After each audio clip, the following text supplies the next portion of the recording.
ये बात तो अब तय हो चुकी है कि कलयुग का आरंभ हो चुका है और उसका असर अब लोगों को ऊपर दिखना भी शुरू हो गया है। वो चाहे दुनिया में आ रही भूकंपीय त्रासदी हो या फिर भयानक महामारी से हो। जिस प्रकार हमारे पुराणों में लिखा है कि कलयुग में लोगों की प्रवृत्ति कैसी होगी, वह हमें कहीं कहीं दिखाई भी दे रही है। लेकिन इस कलयुग को चलते अभी केवल 5000 साल हुए हैं। कहा जाता है कि लाखों साल अभी इस कलयुग के बाकी हैं। दोस्तों, अब आप इस कलयुग की पूरी गाथा को इस वीडियो के कुछ मिनटों में आप सुनोगे तो आप दंग रह जाओगे, क्योंकि यह कलयुग आपको इतना डराएगा कि आप यह सोचने पर मजबूर हो जाओगे कि काश हमारा भी कलयुग के चरम पर जन्म न हो। आखिर ऐसा क्या होगा कलयुग में और कैसे शुरुआत होगी इस कलयुग की।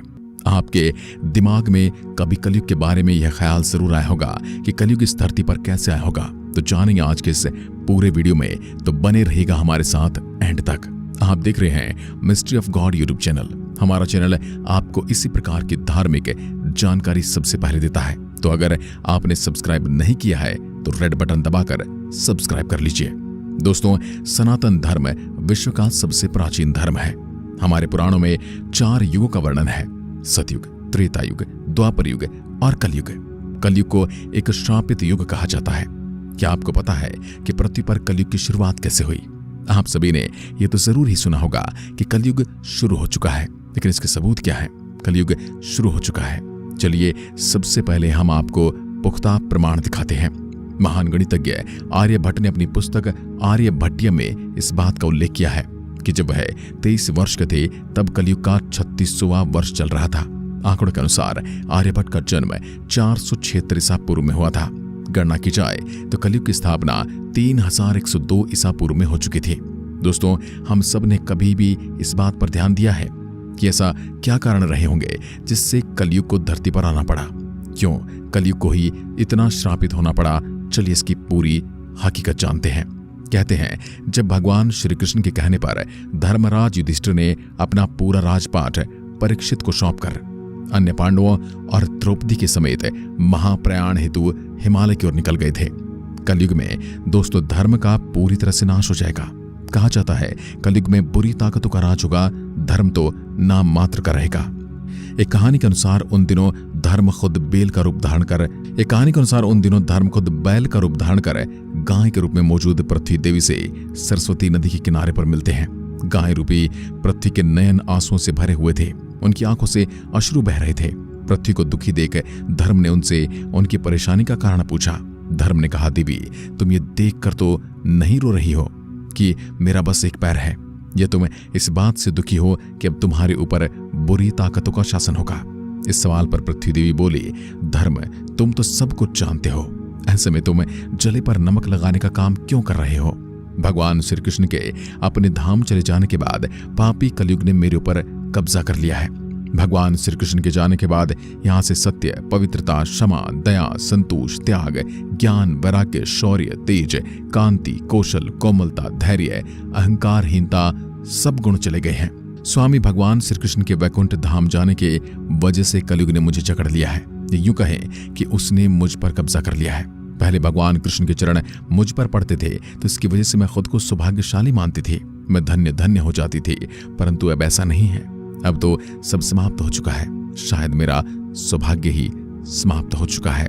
धर्म और पृथ्वी आपस में बात ही कर रहे थे, तभी वहां पर एक असुर रूपी कलयुग आ पहुंचा और बैल रूपी धर्म और गाय रूपी पृथ्वी को मारने लगा। इतने में राजा परीक्षित वहां से गुजर रहे थे।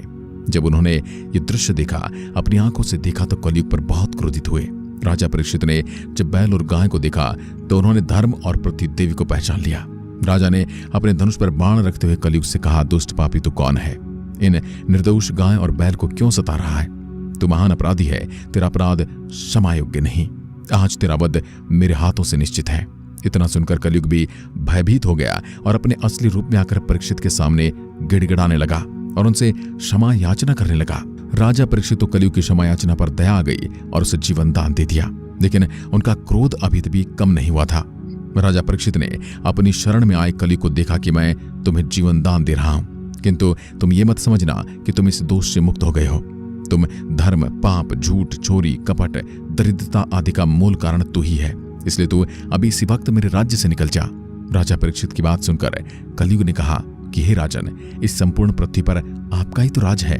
पृथ्वी पर ऐसा कोई भी स्थान नहीं है जहां आपका राज्य न हो। ऐसे में मैं जाऊं तो जाऊं कहां? मुझे तो कोई स्थान प्रदान करो।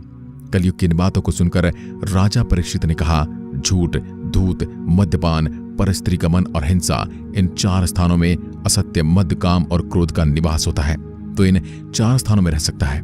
परंतु इस पर कलयुग बोला, हे राजन, ये 4 स्थान मेरे रहने के लिए अपर्याप्त हैं, अन्य जगह भी प्रदान कीजिए मुझे। इस जगह पर राजा परीक्षित ने उसे स्वर्ण के रूप में 5वां स्थान प्रदान किया। स्वर्ण रूपी स्थान मिलते ही कलयुग ने राजा परीक्षित के सोने के मुकुट में वास कर लिया। कलयुग इन स्थानों के मिल जाने से प्रत्यक्ष तो वहां से चला गया, किंतु कुछ दूर जाने के बाद अदृश्य रूप में वापस आकर राजा परीक्षित के स्वर्ण मुकुट में निवास करने लगा। इसके बाद राजा परीक्षित ने बैल के स्वरूप में, धर्म और गाय के स्वरूप में पृथ्वी देवी को कहा, हे वृषभ, आप धर्म के मर्म को भली भांति जानते हैं, इसलिए आप किसी के विषय में गलत न कहते हुए अपने ऊपर अत्याचार करने वाले का नाम भी नहीं बता रहे हैं। हे धर्म, सतयुग में आपका तप, पवित्रता, दया और सत्य 4 चरण थे। त्रेता में 3 चरण रह गए, द्वापर में 2 ही रह गए और अब इस दुष्ट कलयुग के कारण आपका केवल 1 ही चरण रह गया है। पृथ्वी देवी भी इसी बात से दुखी है।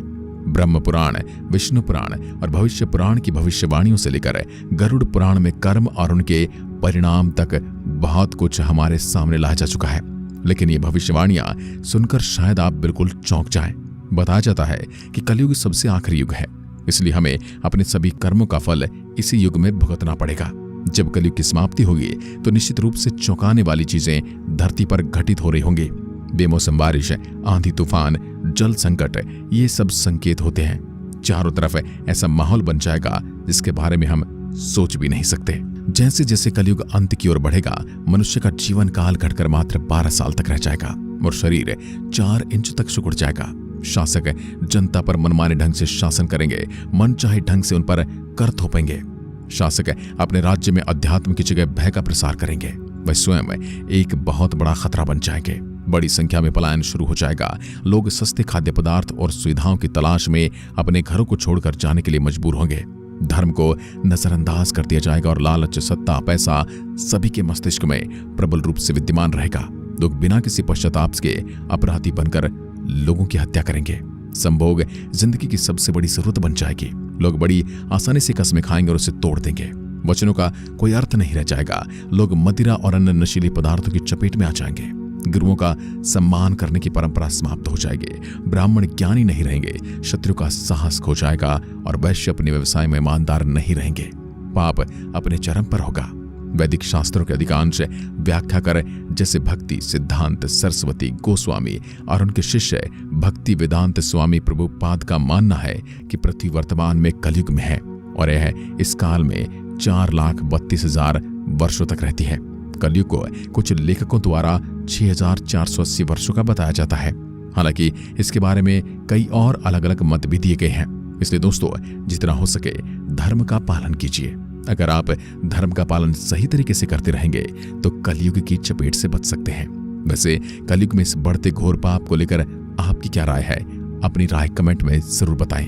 वीडियो पसंद आई हो तो लाइक कीजिए और चैनल को सब्सक्राइब करना बिल्कुल ना भूलें। धन्यवाद।